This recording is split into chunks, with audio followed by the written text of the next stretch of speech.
Binubutasan ko dito para yung tubig niya lumabas din, hindi siya maipon dun sa loob kasi mamamatay. Mamamatay yung tanim. Malulunod ba?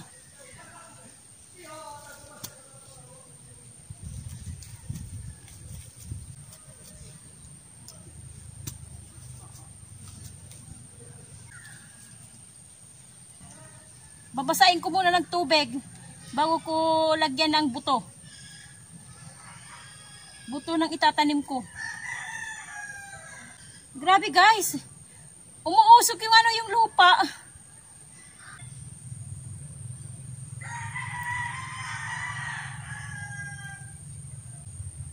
Ay, mabasa yung sa ilalim eh.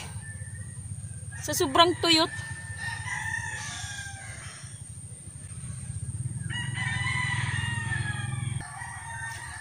Ay, bumaba yung tubig. Sa sobrang tuyo. Ito guys yung aking itatanim. Opo.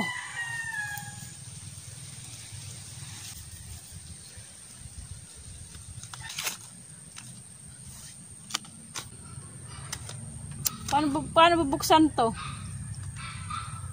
Ayaw mapunit.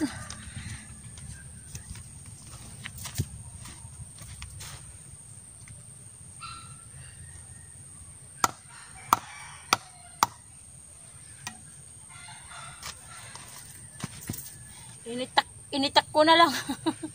Ayan.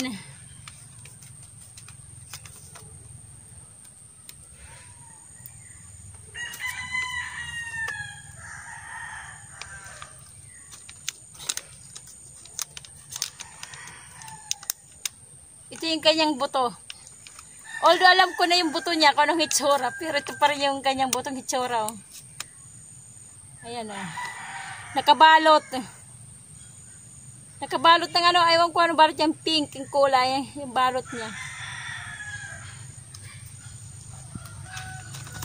Apat lang na plastic o cellophane yung aking nalagyan ng lupa.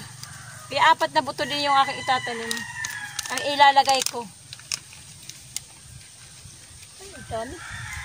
Ay, kukunti lang palang laman.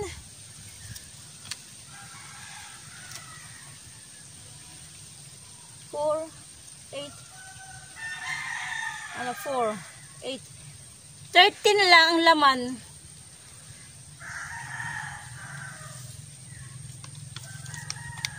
13 peraso. Lalagay natin guys.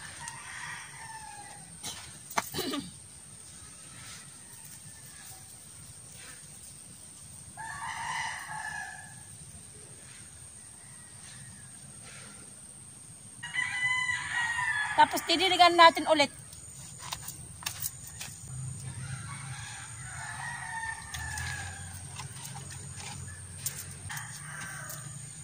Okay guys. Nagtanim ako. Ayun, 4. Kasi yung aking doon, yung may parang inumpisan kong balag. Doon ko siya itatanim. Sana mabuhay. Kasi ang tanim ko doon nung itinanim kong kalabasa, hindi nabuhay eh. Nabuhay siya pero hindi siya maganda. Bansot tawag dito sa amin eh, erapa. Hindi maganda. Hindi magandang tubo. Kasi nga, sabi ng iba, hindi talaga dito tutubuan ng ng magandang tanim kasi nga ang lupa dito matigas. Kahit sabihin na niya arado, yung ng lupa, bubungkalin hanggang hindi bumabalik din, nagiging matigas din ulit, bumabalik. Dahil nga siguro sa mga puno ng nyog, mga tanim ng nyog, kaya ganun. Kaya matigas ang lupa. Siguro kung walang mga puno ng nyug dito, walang mga tanim ng nyug, siguro ang lupa dito ay malambot. Hindi kasi ang lupa, ang puno ng nyug, ang mga ugat ng nyug, nagpapatigas ng lupa eh. Kaya ganun. Kaya matigas ang lupa talaga dito.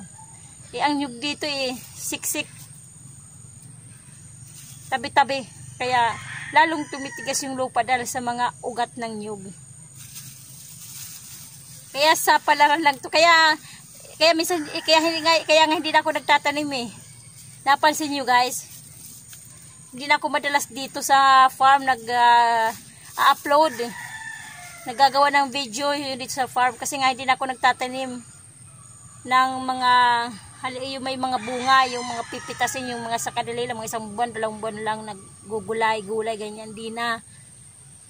Tinatanim ko na lang yung mga kamuting kahoy.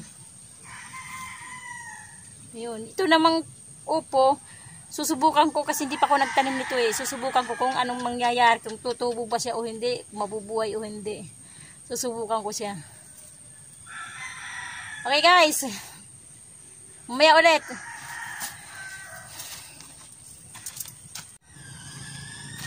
Pitasin ko yung nandito dalawang ampalaya. Yung ito, kahit maliit, pitasin ko. Lagyan ko ng 2 itlog. Isang ulaman, ay mayroon pa dito palang isa. Isang ulaman, isang tao. Ako lang naman, tsaka yung aking anak ang kumakain ng ampalaya eh. Nasaan na ba? Ito. Yung pamangking ko eh, hindi masyado kumakain eh. Yan. Bibili na lang ako sa palengke ng isa, pandagdag. Ay, naku po. Nakakangiti pa rin. Sa lahat-lahat. Yan, tsaka yung ano, yung pinitas kong okra. Ihahalo ko, lalagyan ko na rin ng itlog. Sasama ko yung okra. May itlog din. Ihahalo ko rito. Ay, naku po. Ang tanim. Kaya ngayon, di na masyado nagtatanim. Basta itatanim ko na lang yung mga kamuting kahoy. Yun na yun.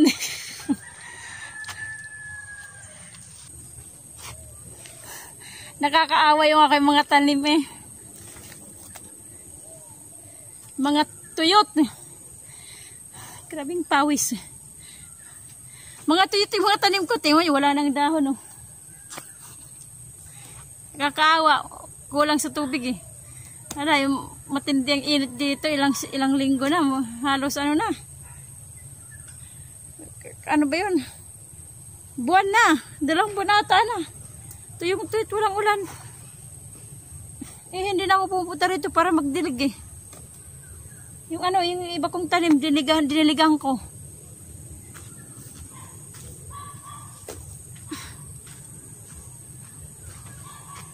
Katulad ng ano, katulad ng bell pepper ko, diniligan ko.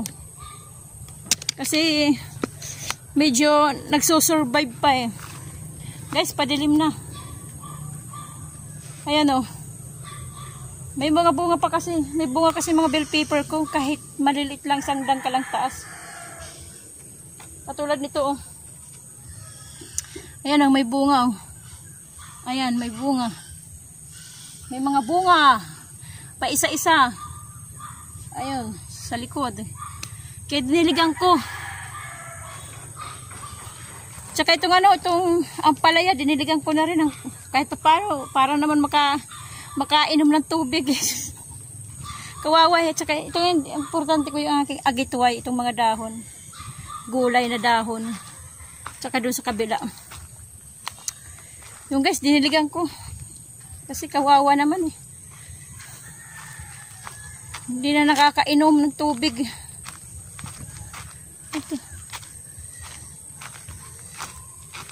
Tutulad ito. Itong mga agitway ko, mga bagong tanim ko na agitway. Itong dahon ba? Itong dahon. Ayan, itong mga dahon. Palibot doon. Yun yung makita nyo yung basa yung lupa. Yun, agitway yan. Yan, diniligan ko. Ito kamuting kahoy, hindi na kailangan yan. Survivor yan sa init at saka sa ulan. Kahit tuyo na yung lupa yan, talagang ano yan, tutubo. May nakita ko dito guys na ano. Actually, nung ano ko pa to, nakaraang, ano ba yan, nakaraang linggo ko pa.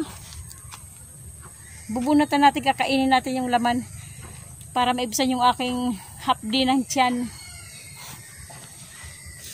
Ano natin, bubunutan natin. Saklit lang guys.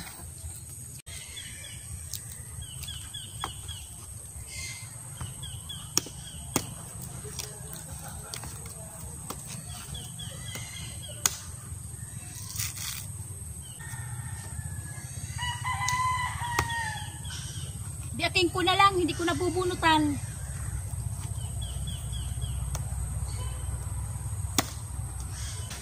Akala ko walang sabaw, may sabaw pa pala.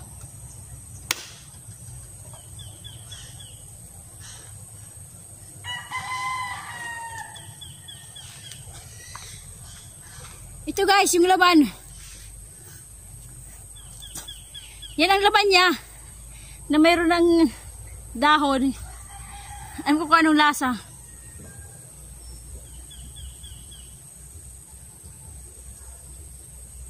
Ano na, tuyot na. Pero may sabaw pa siyang konti.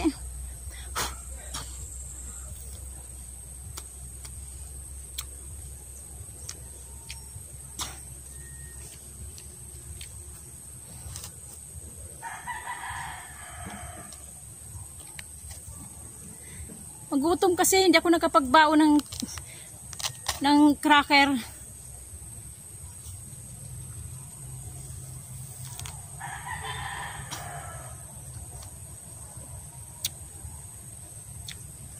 Matabang na.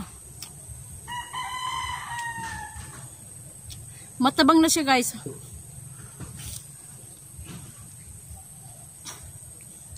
Basta ganitong mahaba na. Matabang. Pero ano pa naman, yung tuyot lang sa kanya, yung dito, yung paligid, yung palibot, yung labas. Pero yung loob, moist pa. Kasing may sabaw pa ng konti. You know, para siyang bulak.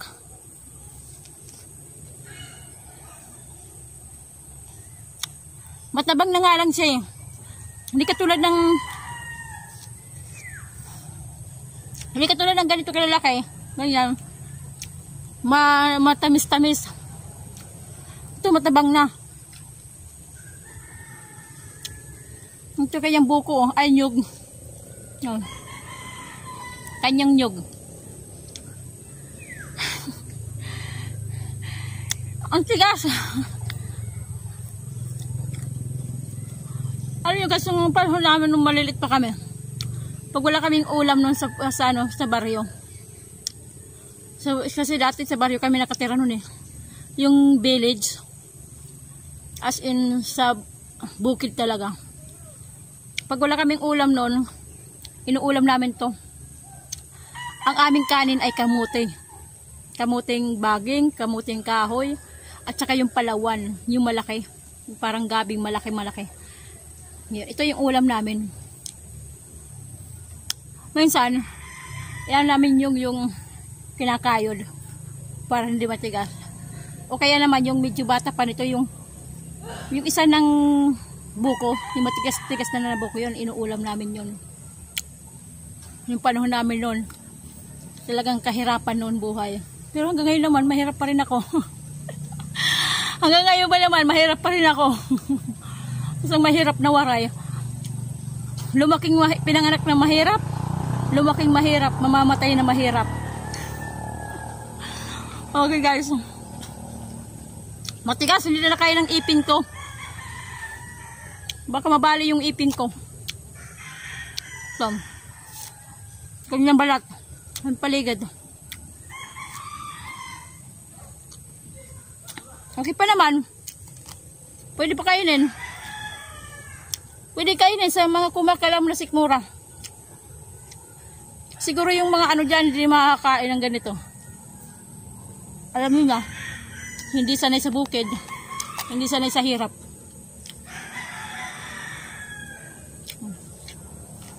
Okay pa naman, ito nasa labas guys, yung puti. Diba? Yung puti-puti, ano yan, yung oil na, yung kanyang oil, yung kanyang mantika na yan anong tawag, nabuo yung lumamig, di ba, parang mantikang natutulog ganyan, nabuo-buo yung ganyan.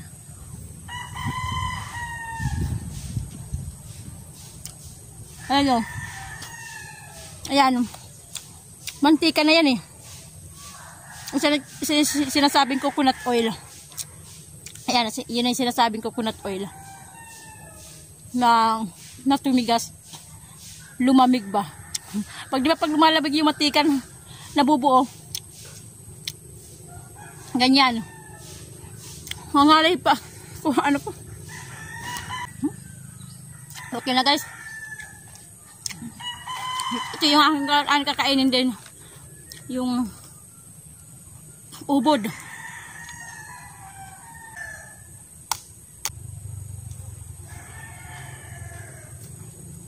Ito yung ubod guys Ayan, nasa gitna. Yan, nasa gitna dito.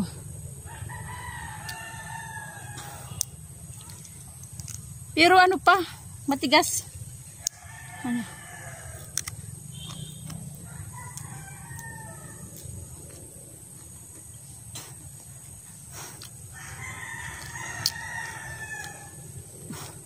Wala pang ubod. Nag-uumpisa pa lang. Hirap. Tigas. Ano? Nag-uumpisa pa lang magkaroon. Ito pa lang Nag-uumpisa pa lang.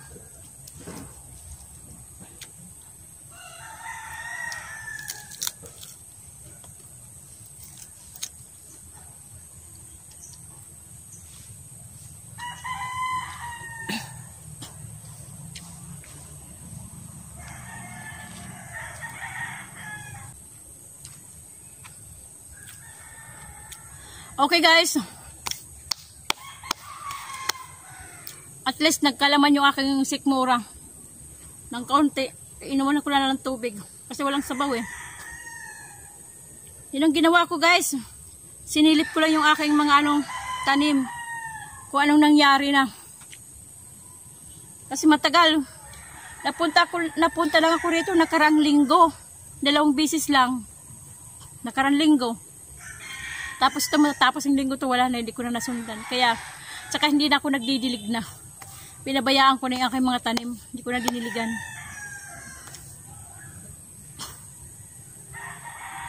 Mainit pa rin. As in, mainit. Kahit lunod na yung araw. Okay guys, isang ulit na paalala. Please subscribe. Yung nandyan nakasulat na subscribe, please pindutin nyo naman para madagdagan yung aking bilang ng aking subscriber. Tsaka pwede kayong mag-likes at tsaka pwede nyo i-share yung aking video. Ito yung aking videong buhay ni Waray. I-share nyo doon sa inyong mga kaibigan, sa inyong mga apps, para makilala naman ako, diba? Tulungan nyo ako makareach ng 1,000 subscriber. At saka siyempre, kailangan ko rin ng inyong tulong para panoorin yung aking video. Huwag lang kayo mag-i-skip kung sakaling mayroon ng ads. Ano yun? Yan sa nyug. Para naman tumaas-taas din yung aking views. Okay guys, hanggang dito na lang tayo. Sa uulitin, kumusta ang buhay nyo? Ito ang aking buhay, ang buhay ni Waray. God bless sa ating lahat. Bye-bye!